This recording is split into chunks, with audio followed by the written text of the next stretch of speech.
Happy Tuesday, everybody, and welcome to Brown Bag Bets. We are powered by BetSperts, and we are your daily dose of quick hit handicapping and sports betting picks. Andy looking handsome there in that glorious sweatshirt. Is it too late for people to get sweatshirts? Can they still get sweatshirts? We'll always run more promotions. There's going to be more states. I think they did. Yeah, they cut it off last week. We got a flurry at the end, which was nice. Those will get ordered and sent out very soon. Obviously, still sign up. You know what? And if you do sign up for WinBet, just screenshot a bet and then save it for later. And then if we do sweatshirts again, just show us that, and you'll probably trick us into giving you a sweatshirt.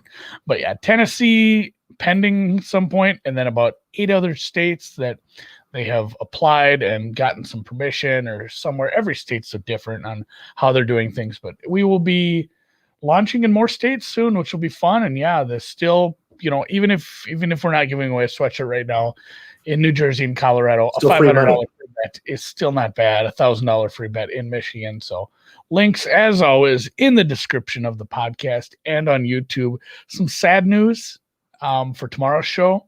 Alex is gone. He is. It depends who you are. I think some people will be happy about that. That Kyle guy will be giving me less crap in the chat. He'll probably be excited. Unexcused absence. I'm going to call it. It's better than no call, no show. But yeah, I'll probably just bring on someone. We'll talk some golf, and I'll try to steer the ship by myself. But yeah, we haven't had many of these where one of us couldn't go. Eventually, I'll have to go. It'll only be the second one. The first one was a surprise, and you did. Yeah, that was a surprise internet problem. So tomorrow will be Andy rolling solo, and yeah, I'll probably grab a guest just so I don't have to do that shit again. That was no fun. Otherwise, I didn't realize that. It's funny too. People ask about, stake sizing on some of these college basketball games. The one for sure I was least confident in yesterday came home. The other two had no shot. So, and also a nice surprise was that game was very early and I had no idea. There was, that game was over when I went onto the app to start, starring games to make sure the scores popped up. I'm like, oh, that game already happened. And I quick, do the math. Like, yeah, we covered. Good job. So sucks about the other leagues. And then just if you do use BetSperts on the web, we have started a slow rollout of some of the content stuff. It's on the web. It's on the mobile web, on the app very, very soon. So I'm going to start getting some blogs put up there. And tomorrow, 4 conference tournaments begin. The Atlantic 10, the Patriot League, the Missouri Valley, the Ohio Valley. So I will be on all 4 and, giving out my predictions, making some bets. Those blogs will be posted. I'll send some links to Twitter. Once I get them up, I'm just looking for some odds. I've been bugging the shit out of the trading room at WinBet. I have, I'm guessing the one guy wishes he didn't let me know he worked there in the DMs because I DM the piss out of him, and we should be getting some odds on those soon. So in fact, the Atlantic 10, there are some prices already. So with that said, pretty much just picks today, no guest. We'll go through some stuff. I know you have some basketball, I have some basketball, and of course you have some tennis. Quick disclaimer, Alex gave out tennis picks yesterday, and then as tennis is and tennis does, they rescheduled things. The Dodine match has not even started yet. That's scheduled to start soon. And then the two girl parlay that you put together, both of those matches are pushed to like overnight tonight. So if you did bet any of those and you can't figure out why they're still in your pending, it's because tennis moves everything around. So what was the parlay? It was Cornet Golubic. Timmy Ababos here for just a second. No, Golubic. Golubic. Let me pull this up there. Yeah, we talked about this yesterday. Alize Cornet is playing Victoria. I'm sorry. Alize Cornet is playing Clara Burrell, a younger French woman. She was around minus 160 when we put this parlay together. It's drifted out to 170. I think it should be closer to minus 190. Golubic was about minus 400 yesterday. It has actually moved a little against us, so you might be able to do a little better than this, but ended up pushing these matches back to tomorrow. So that was the parlay we had yesterday. So if you don't have it, jump on. If you do have it, don't double bet it. Double down if you want. So, all right, let's go to. We'll have some more tennis to close out, but maybe start with the association. Do you have an over for me? I know I don't have an over for you, but I don't have an under. I do have a dog money line here. The Phoenix Suns are playing the Los Angeles Lakers. The Lakers really just limping here into the All-Star break without Anthony Davis. This team has really taken a step back the last couple of weeks. The Phoenix Suns moving in the exact opposite direction. If I kind of look at season-long numbers, the line that we're seeing around the open made sense to me. It was Lakers -3. But if we look at the last couple of months and start to take into account what's happening more recently, I have the Suns actually as a small favorite here. So happy to grab them on the money line here at +110. I would play this at plus any single number, 105, 110, 100. But if you see a minus price, maybe a smaller stake, or look to sell some points then. Maybe like instead of playing -110, see if you have a book that'll let you play like -1 for +100 or something goofy like that. But like the Suns here as an underdog tonight. That's it. That's the only pick I had. I did give out the Knicks +3 earlier on the BetSperts app. Again, you can find me at Alex Christensen with no space. Andy's on there at Andy. But that was +3 earlier, and now the Knicks are -1.5. So don't play that anymore. Like that position for the Knicks. I had them actually right about a pickup there. So we'll see. Maybe if it continues to move, I'll grab +3 on San Antonio the other way later and we'll have a fun little 6-point middle. But like the Knicks there, I saw here, Birdie, you said you like under 220 in the Miami game. Let me take a look there. I think that total looked just right about on the nose from where I was. Yeah, I was seeing 220.5, like you said. I make it 221.5. So I lean over actually, but I would kind of stay away from that. Miami's a really tough team to tie down the last couple of weeks, and Atlanta is not a fun team to bet on unders lately. Well, no totals, but I am with you on the Suns. The Lakers are shitty right now, I guess would be the word for it. So I do like that Birdie's sharing some of his plays here. And yes, Patrick, there goes the perfect attendance award for the year. Yeah, that was already out the window from the time. It was. Although I'll give you an A for that. I owe Andy two shows. You tried really hard to get it to work that day. It just wasn't going to happen. Yeah. Can't stream a show with K in front of your internet speed. No. Oh, God. Yeah. The internet just went on Philly. Philly's just kind of a bad town. It's how it works. Sorry. It was Brooklyn. Somebody cut a cord in Brooklyn or something. Apparently stuff is still plugged in. I don't know. Anyway. I don't understand how all the cords work. I did play a few today. Like I said, bad luck yesterday with some just shit kickings on a couple teams I played. But back to the well with my Vaqueros. I took German, not Spanish, so I'm not going to be good at this, but I don't even know if I put the letters in order. University of Texas. Rio Grande. Rio Grande. Formerly Pan Am, but +8. There's some 8.5s even out there. I try to put a fair number that anybody can get, but this is a team that I backed coming off the break. Didn't work out so well for me. But it's a good offense. I mean, this is a good offense. Once they get kicking, they should be able to keep this game pretty close. I have this closer to like 5.5, 6. So happy to have multiple possessions with a team in a game with I'd have to look at this total. I want to say this total was a little off compared to what I thought. I thought the total was actually a little low too. So I don't know if anybody gets UTRGV team total prices, but that's not something I hate either. So these are a couple teams that have played like 15 games apiece too. I mean, both of them had some breaks. Obviously, Rio Grande Valley's was most recent, but Vaqueros +8, +8.5. This game actually starts in about an hour and a half from when we're recording. So this is a 1 Eastern game. I'm not going to let them sneak up on me today. I'm going to be fully aware of when the games are played. It's funny, somebody in the chat asked, and I don't know, maybe he saw that I already played this, but Akron +6. This is a team I faded the other day. I played against them. It worked out. And on the same day, I believe, it was my Maction afternoon on Saturday. I played on their opponent, Buffalo, who also won. So I'm going, I don't know, maybe just the way the markets have adjusted, this number is too big in my mind. This is something, I make this like 3. I think this should be a 1-possession game. Akron is a good – I mean, these are both good teams. These are teams that are fighting to be towards the top of the MAC once we get into that, that conference tournament that's coming up here soon. And Akron has the leading scorer in the league, guy that's dropping he has like a 3-name name. I know his last name's Jackson, but last year he dropped like 30, 35 points on Buffalo both times. obviously a good matchup for them. This is a high total. This is a nice high total. Both these teams score a lot. I want to say this total's pushing $1.60. So I'm fine taking the dog here too. I don't love taking dogs in higher total games, but I do think Akron scores quite. I think Akron is live to win this game, even though I did, like I said, I backed the Buffalo Bulls the other day, and Akron is the Zips. I almost didn't get the mascot in there. It's a kangaroo. Doesn't make a lot of sense. Zip. I think there was a zipper factory in town at one point or something along those lines. So the Akron people move really fast in Akron. Zipping around. And then, and you know what? That's a 2 p.m. Eastern game, 2-day games. So I could either be in a horrid mood or a great mood by the time we get to the afternoon here. And then the final one is an evening game. This is a tournament game. This is the Horizon League. I tried to fade the IPFW Mastodons, formerly of the Summit League, with Green Bay, and Green Bay did not reward me. And in fact, that they put up the good fight. But this is a line I make closer to 10. When I was talking to some people yesterday, they asked about Horizon League. I said those lines aren't out yet. And I even have the note. I started putting together like what I would make the lines. I thought this might open north of 10.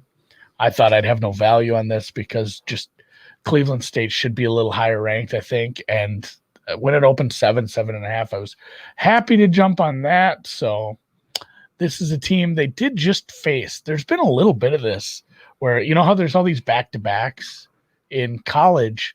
There's 2 instances just in this league now where a team did the back-to-back against a team and then faced them in their first game. So Cleveland State's last 2 games were against IPFW. They actually split on the road. This one will be at home, but their last game on the road of the season, they did beat Cleveland State by about a dozen. I think it was 12 on the nuts, and it's my chance to fade the team again, see if I can finally get rewarded. I don't usually play favorites this big, but between my numbers, the combination of where I thought the price would be and the fact that IPFW did just play a double overtime game earlier in the week against Green Bay, I'm happy laying the 7 here in Cleveland. And I have no idea what Cleveland State's – I think it's a Viking. I'm going to have to double. Somebody in the comments will help me. I don't know. Sure, but usually someone does know. It's amazing. I'm pretty sure. You know what? It might be the Norse. Like it's a Viking picture, but it's called the Norse. I'm going to double check that. So those are my 3 for today. And like I said, Patriot League, A10, Atlantic, the Atlantic 10, the Patriot, the MVC and the OVC, which are sister leagues in my brain because they're both Valley conferences, all start tomorrow. Valley Girls. Yeah, Valley Girls, like the song. I will have, it is the Vikings. Thanks, guys.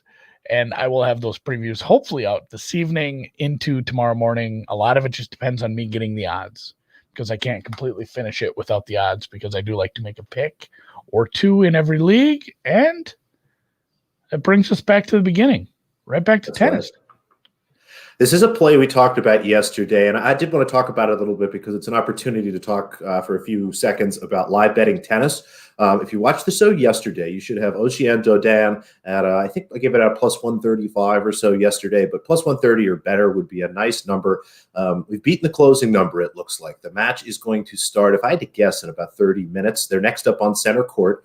Harmony Tan and Paula Badosa are at 4-4 in the third set there. So that should be finished in about 10, 15 minutes, and there'll be a little break before the changeover. So in about 30 minutes, Dodin will be on court. If you're looking for a number for her now, she's plus 110 to, I think I saw as high as plus 120 maybe somewhere. Wait for that. If you have a chance to bet this match, wait for about 30 minutes or so until it starts, and then wait for Caroline Garcia to serve. Tennis betting is really interesting from a live perspective because whoever's serving immediately takes value from whatever perspective in that live algorithm. If you have someone that's even money, if they're serving first, they'll drop down to like 120, minus 120, minus 125 live for reasons that are still a little fuzzy to me, frankly. So let's hope Garcia serves first. If she does, I think you will get a chance to get Dodin at plus 130 or better. If Dodin serves first, hopefully she holds. And then as soon as Garcia starts serving again, I think you'll have a chance to get this number live. So tennis is one of those sports where you have a chance to wait a little bit live if you didn't get the best of the numbers. So that's a good opportunity to do that again in about 30 minutes. So apologies to the podcast folks, but hopefully you listened to yesterday and already got that number. We do have some more matches, though, for overnight, Andy. And I know you like totals, and I felt bad that I didn't give any totals yesterday. And I'm pretty sure I didn't give any totals on Monday. So let's go here with the double over. Camila Giorgi and Nina Stojanovic are playing again. This should be around 6, 7 o'clock in the morning East Coast time. If you're on the West Coast, it'll be again around 4 in the morning or so. Camila Giorgi, Nina Stojanovic, 2 players with strong serves playing on fast courts. I think this is a great chance that we see 3 sets here, and I don't feel concerned at all about losing that over if it only goes 2 sets. I think we're going to see a 7-5 or our tiebreaker here. We're going to see a long first set, maybe even a long second set. I think there's a great chance we see 3. So I'm going to put a full unit on the over 21 games and a half unit on the over 2.5 sets there at plus 150. And we'll hope for a long match. That'll be a nice one, Andy, to get out of the shower and look and see 2-1 somebody, and then they don't really have to worry too much. Yeah, that's where you hope Flash Score has, like, you wake up and there's like multiple Flash Score alerts, and it's like Giorgi set 1, Stojanovic set 2, and then after that you just double check. Like it wasn't. Make sure nobody bageled anybody. Yeah, you click and make sure it's not a bagel or a breadstick. And yeah, it's funny going back to the Dodin thing. I don't know if a lot of people realize, just because they don't, outside of the Super Bowl, they don't even televise it for football really anymore, unless it's overtime. But like, there's a coin flip before every tennis match. Like there's I know people who specifically will wait for a coin flip to bet on matches. I remember, a guy down in Australia that was part of his bet. He's like, I'm betting this if they win the coin flip. Like that was a qualifier on some of his bets, which was wild because I don't know how he was figuring out without watching it. So, and then just a quick note from the chat too: Cleveland State Vikings, Northern Kentucky Norse. Two complete Norse. I think they're in the same. Yeah, they are in the same conference. They're both Horizon League teams. That's why I was goofing. It had a little goofed in my head. So it's both. I'm mixed up by Scandinavian pillagers. So I will be on this. I love your totals. I love your totals. This is all I like to bet. What else? So before is that we it get for to the next one, though, I will circle back to the coin flip. That's valuable when you're betting things like set unders. Which is one of my favorite bets. I like to bet set unders in the WTA, but it's a little tough to give those out, not knowing who serves first. That has a really big impact. When you look at the way tennis is scored, whoever serves first almost always wins the set 6-3. If it's the person second, they win at 6-4, and that's just the nature of the breaks back and forth. And a lot of those totals are hung right at 9.5, so it could be a big difference. We do have another total tonight, Andy. Instead of an over, we're going to go under. I haven't picked an NBA under all week. Is this the NBA? It's not. I haven't picked an NBA under in a little while, Andy. But we're going to go under in tennis here. Clara Towson, a young up-and-comer, played one of the most impressive matches I've seen from someone of her age yesterday against Ekaterina Alexandrova. Alexandrova was an overwhelming favorite to win this tournament, and she had a qualifier in the first round, and I was excited to bet her outright price, but I wanted to wait until the qualifiers were placed, and thank God I did. Towson's a really fun player. I think that she is just going to blow away Timea Babos here. Babos, unfortunately, is someone who got the better of us there in the first round. I can't remember if I gave this out of the show or if this is just a tweet, but had Gracheva there at a much nicer number than the close, and she advanced. But like Towson here, I think she's going to be able to get through this match pretty quickly. This is one of those situations, Andy, where in tennis it's hard to consider the spread versus the under. In this particular case, we could have taken Clara Towson minus 5 games or under 20 games. We take her minus 5, we get a push on 6-3, 6-4. If I take the under 20, that's a win for us. And as I start to go back and look through history, it's really difficult to cover 5 games once you go over 20 games. It is possible in the WTA, especially in a match like this where you have a big favorite and a big underdog. Yeah. It's a lot more possible. You could have something like Babos wins the first 6-4, 7-5, and then Towson 6-2, 6-2, something like that. And you've covered your 5. But I like the under 20 here. I think this is going to be a quick match, and I expect Towson to take care of business, and happy to grab the win on 6-4, 6-3 instead of the push for the 5 games. I got you. Yeah, you see people agonizing over this. I know a soccer bettor who takes things pretty seriously, and every time, and as we all do, that's what Twitter's for. It's bitching about your bets and what you did wrong or how you picked it. That's why DMs were invented, right? Yeah. Oh, and because there is something you said, like a lot of times there is some correlation between unders and underdogs. And, every time he says, oh, I'll bet the under in this one, of course, his underdog scores like 2 quick goals as like a plus 300 dog or something, where he was just going to lay a half goal or, take a half goal rather. And it's the same thing with tennis. I mean, but except with tennis, you can be rewarded where, who's the big favorites here?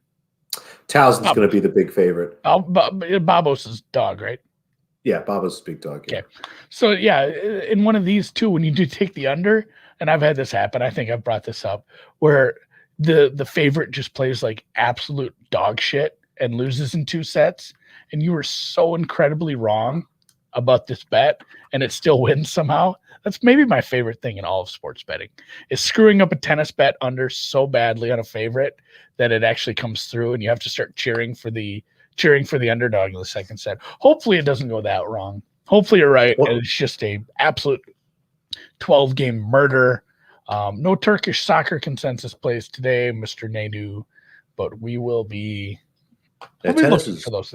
They're very rare, according to Pete. Yeah. So the other tennis derivative that's kind of fun in this regard is you can actually bet individual player games. And one of the things I'll look at, I don't really give it out because they're hard to find, but certain books will offer something like Clara Towson to win under 12.5 games.